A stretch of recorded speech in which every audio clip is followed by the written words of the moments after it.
할렐루야. 오늘도 말씀을 하루를 시작합니다. 슬기로운 아침 시간 사무엘하 2장 말씀이에요. 우리가 평소에 나누는 대화들을 잘 보면은요, 숫자에 관련된 것들을 묻고 거기에 숫자로 답하는 일이 생각보다 많은 것 같습니다. 예를 들어 볼까요? 남녀가 맞선을 봅니다. 그러면 상대방에게 나이가 몇 살인지, 식구가 얼마나 되는지, 또한 연봉이 얼마인지, 지금 사는 아파트가 몇 평인지 꼬치꼬치 묻는 상황이 발생해요. 또한 질문을 받은 사람은 자연스럽게 내가 지금 받는 연봉과 식구가 몇 명이고, 또한 살고 있는 집 평수가 얼마이며, 이런 것들을 자연스럽게 얘기하는 상황이 되어 있습니다. 저희 목회자가 만나도 그런 일이 발생해요. 교인이 얼마나 되는지, 1년에 이런 예산과 재정 규모가 얼마인지 묻는 경우도 종종 있어요. 그렇다면 왜 사람들이 이렇게 숫자와 관련된 질문을 많이 할까요? 그 이유는 정확하진 않지만 그냥 제 나름대로 생각인데요. 숫자로 표현할 수 있는 것들이 지금 내가 갖고 있는 능력, 상황을 잘 표현하고 있는 하나의 방법이기 때문인 것 같아요. 숫자로 표현하는 것들이 지금 내 상황을 잘 표현하고 있을 수 있습니다. 그건 사실이에요. 하지만 우리가 꼭 기억해야 할 것은, 많이 연봉을 받는 사람들도 처음에는 기본급을 받는 신입사원이었고, 대형교회 목회자들도 처음의 시작은 10명, 20명 모인 작은 교회로 시작되었습니다. 처음을 잃어버리면 안 돼요. 아무리 지금의 상황이 숫자가 크고 또한 많은 숫자로 내 삶을 지금 표현한다 할지라도 처음 시작했던 그 작은 시작의 숫자들을 잃어버리면 안 되는 것이고, 초심을 놓치면 안 되는 것입니다. 시작을 잃어버리면 초심을 잃는 것이고, 초심을 잃으면 현재와 미래 또한 위태롭게 되는 상황을 도래하게 돼요. 그래서 여러분, 항상 이야기하는 것이지만 처음 시작, 초심을 잃지 않게 소망합니다. 특별히 신앙인들은 예수님을 처음 만났던 그 첫사랑을 잃지 않고 그때 그 마음을 늘 간직하며 뜨거운 가슴으로 살아갈 수 있는 귀한 영혼 되면 좋을 것 같습니다. 그래야 건강한 신앙인이 될 수 있고, 그래야 하나님 보시기에 칭찬받아 마땅한 삶을 살아낼 수 있는 것입니다. 그래야 우리가 신앙심을 갖고 살아가는 데 있어서 지치지 않아요. 여러분, 처음 사랑, 시작했던 그 모습 꼭 간직하면서 뜨거운 마음의 신앙 되기를 소망합니다. 아멘. 오늘 본문 사무엘하 2장 말씀은요, 이 다윗이 차근차근 천천히 한 스텝씩 밟아가는 모습이 등장합니다. 이제 다윗 앞에 거칠 것이 없어요. 다윗을 쫓고 다윗의 목숨을 노렸던 사울의 죽음으로 인하여서 더 이상 다윗의 방해가 없던 것이죠. 방해물이 없던 것이에요. 그러다 보니 많은 사람들은 이 공석이었던 이스라엘의 왕 자리에 누가 앉을까 궁금했지만, 심증적으로는 아마 다윗이 앉겠지라고 많이 생각했을 것입니다. 왜냐하면 사울이 그렇게 오랜 시간 동안 다윗을 쫓고 그의 목숨을 노렸던 이유는 딱 하나였을 거 아니에요. 자기 자신 이후에 왕이 다윗인데 그 다윗을 앉히고 싶지 않기 때문에 그렇게 오랜 시간 동안 사울 왕이 다윗을 쫓고 목숨을 원했다는 것을 다 알고 있는 상황이었습니다. 그러다 보니 지금 다윗이 조금 변방에 있지만 아마 다윗이 왕 될 거야 라고 심증적으로, 하나님의 기름 부으심이 있는 왕이 될 거야 라고 심증적으로 알고 있었을 것이에요. 물론 하나님의 기름 부으심이 있었던 그 상황, 직접 기름 부으심을 행하였던 사무엘이 없음으로 인하여서 정확한 증인은 없어요. 하지만 오랜 시간 동안 다윗의 삶을, 오랜 시간 동안 사울의 모습을 본 이스라엘 사람들은 남은 사울의 아들보다 다윗이 왕될 거라고 다들 짐작했을 것입니다. 그러다 보니 다윗 주변에 있는 사람들도 다윗이 이제 왕이 될 만한 저로의 기회라고 부추겼을 거예요. 다윗이요, 이제 올라갑시다. 당신을 막았던 사울도 없으니 예루살렘 가서 성을 점령하고 당신이 통일 이스라엘의 왕이 되어서 나라를 다스려 봅시다. 또 어떤 이는 하나님의 기름 부으심이 이제 응답되었던 것 같습니다. 우리와 함께 갑시다. 아직은 사울의 군대 장관 아브넬이 있지만 우리에게도 용맹한 요압 장군이 있습니다. 우리도 열심히 싸울 테니 한번 올라가서 왕좌를 차지해 봅시다라고 많이 독려가 했을 거예요. 하지만 다윗은 주변 사람들의 이야기에 그 소리에 귀 기울이지 않고 자신의 갈 길을 한 스텝 한 스텝 밟아갑니다. 1절 말씀 볼게요. 그 후에 다윗이 여호와께 여쭈아르되 내가 유다 한 성읍으로 올라가리이까? 여호와께서 이르시되 올라가라. 다윗이 아르되 어디로 가리이까? 이르시되 헤브론으로 갈지니라. 아멘. 다윗은 사울왕을 피하여서 블레셋 가드왕 아기스에게로 망명했던 상황이에요. 하지만 그 도피 이후에 사울왕이 블레셋과의 전쟁에서 전사하였고 자신을 이렇게 막는 상황이 발생하지 않자 다윗은 조심스럽게 하나님께 기도합니다. 하나님, 저 이제 이스라엘 땅으로 복귀해도 될까요? 하나님은 기다렸다는 듯이 올라가라, 올라가야지라고 다윗의 그 이스라엘 복귀를 승낙하십니다. 그럼에도 다윗이 조금 더 구체적으로 물어봐요. 하나님, 어디로 가면 좋을까요? 이왕 제가 이스라엘로 복귀하는데 어디로 가야 하나님의 마음에 합한 일들을 가능하게 할까요? 그때 하나님은 다윗에게 헤브론으로 가는 것이 온당하다라고 말씀하십니다. 다윗은 지체 없이 헤브론으로 올라가는데 헤브론이 어디예요? 헤브론은 다윗이 속해 있던 유다 지파의 큰 성읍, 수도와 같은 도시였어요. 하나님은 그곳으로 다윗을 보냅니다. 다윗도 그 명령 따라서 헤브론으로 올라가는데 헤브론에 다윗이 당도하자 헤브론에 있던 유다 지파 사람들이 다윗을 맞이합니다. 4절 말씀이에요. 유다 사람들이 와서 거기서 다윗에게 기름 부어 유다 족속의 왕으로 삼았더라. 어떤 사람이 다윗에게 말하여 이르되 사울을 장사한 사람은 길르앗 야벳 사람들이니이다 하매 아멘. 4절 말씀을 또 보시면 좀 특이한 장면이 나와요. 헤브론에 도착했을 때 다윗에게 기름 부었던 유다 지파 사람들이 있다는 것입니다. 또 기름을 부어요. 그래서 옛날 사무엘이 어린 다윗에게 기름 부어서 이제 이스라엘의 왕이 될 사람이라고 그런 행위가 한 번 더 이루어지는 거예요.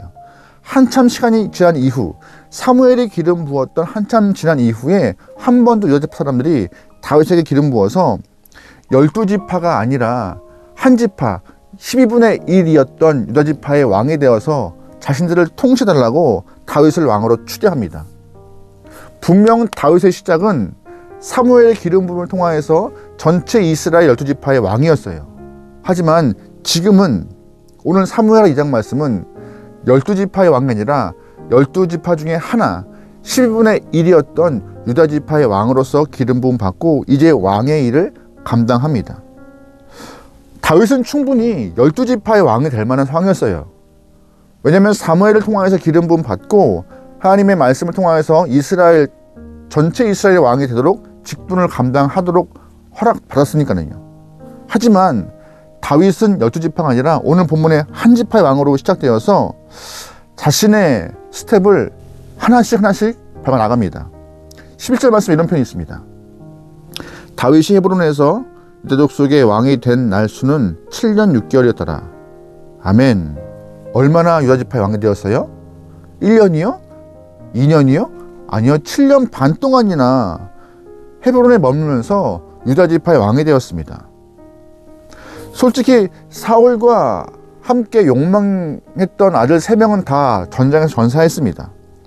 그 후에 나머지 11지파의 왕으로서는 전쟁에 참여하지 못한 사울의 유약한 아들 이스보셋 하나 남았고, 또한 그가 왕이 되어서 그냥 이렇게 허수아비 같은 왕의 모습을 감당했던 그런 시간이었어요. 다윗이 올라간다면은 이스보셋 하나 이렇게 처리하고 스스로가 12지파의 통합지파의 왕이 된다는 것은 어려운 일이 아니었음에도 불구하고 다윗은 그냥 하나님이 올라가라 했던 헤브론 땅에서 7년 6개월 동안 묵묵히 변방에서부터 이스라엘 12지파 중 유다지파의 왕으로 봉사하고 사역을 하고 있었습니다.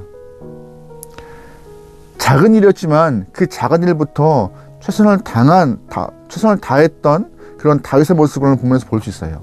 7년 6개월 동안요.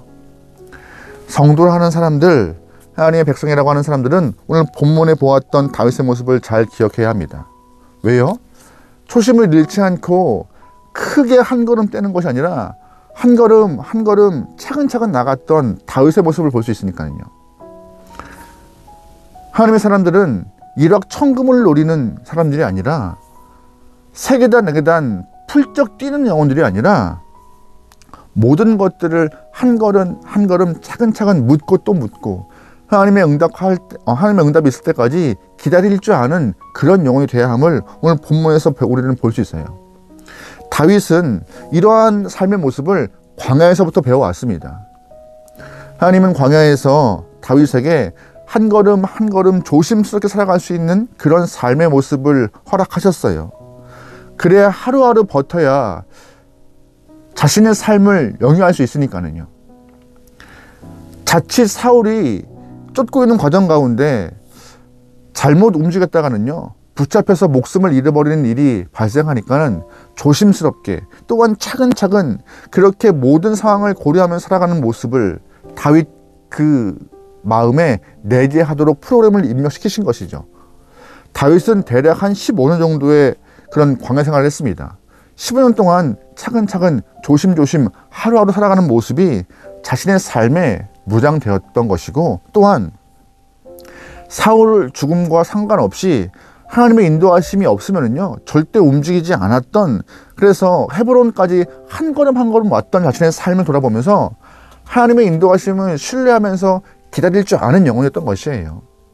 그러다 보니 주변 사람들은 이미 당신 이스라엘 왕 될 만한 영혼입니다, 충분해요 라고 스스로 이렇게 높일 수도 있고 주변에서 인정했지만, 주변과 스스로 인정함이 아니라 하나님이 인정하실 때까지, 하나님이 이끄실 때까지 시간이 걸려도 그때를 기다리며 내 자리에서 하루하루 차근차근 살아갔던 다윗의 모습, 그 모습 우리는 꼭 기억해야 할 것입니다. 많은 사람들이 다윗이 이스라엘 전체의 왕이 될 거라 믿었지만 때를 기다릴 줄 아는 기다림의 은혜가 있던 다윗의 모습 우리는 잘 봐야 해요. 하나님의 사인이 없으면 움직이지 않고, 또한 조급하지 않게 매 순간마다 매 때마다 최선과 열심을 다했던 다윗의 모습,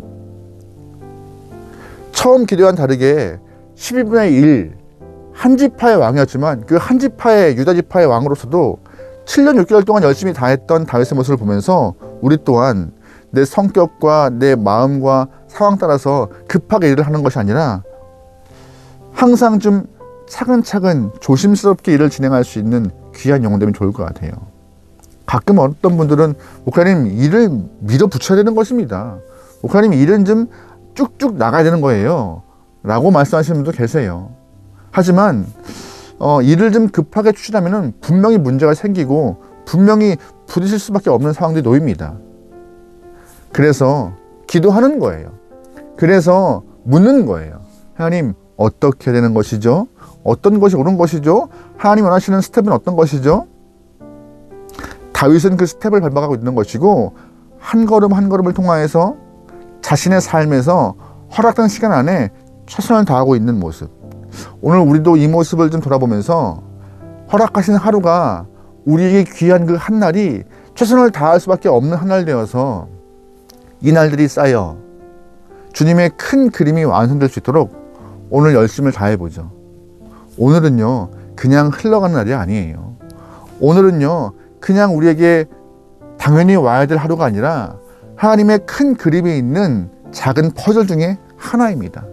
퍼즐 같은 오늘 하루, 여러분 차근차근 하루를 살아가서 은혜 가운데 충만할 수 있기를, 하나님의 기름 부으심과 인도하심이 체험될 수 있는 귀한 영혼들 되기를 주님으로 축원합니다. 기도하시겠습니다. 하나님, 신앙인으로 요행을 바라거나 꿈꾸지 않게 허락하소서. 하나님의 은혜와 역사하심을 믿습니다. 인도하심과 하나님의 이끄심을 신뢰하오니 매 순간 매 때마다 최선을 다할 수 있는 그런 영혼 되게 허락하소서. 다윗과 같이 하나님의 말씀에 신뢰하며 하나님의 사인이 있을 때까지 그 자리에서 땀 흘렸던 그 모습 우리 또한 본받아 오늘 각자 자리에서 땀 흘리며 열심을 다할 수 있는 우리에게 허락하소서. 오늘 하루가 하나님의 큰 그림의 한 조각인 줄 믿습니다. 오늘 같은 하루가 쌓여서 주님의 큰 그림이 완성되리라 믿사오니 주님이시여 오늘 하루 우리와 동행하시고 역사하여 주옵소서. 모든 걸 맡기오며 예수님의 이름으로 기도합니다. 아멘.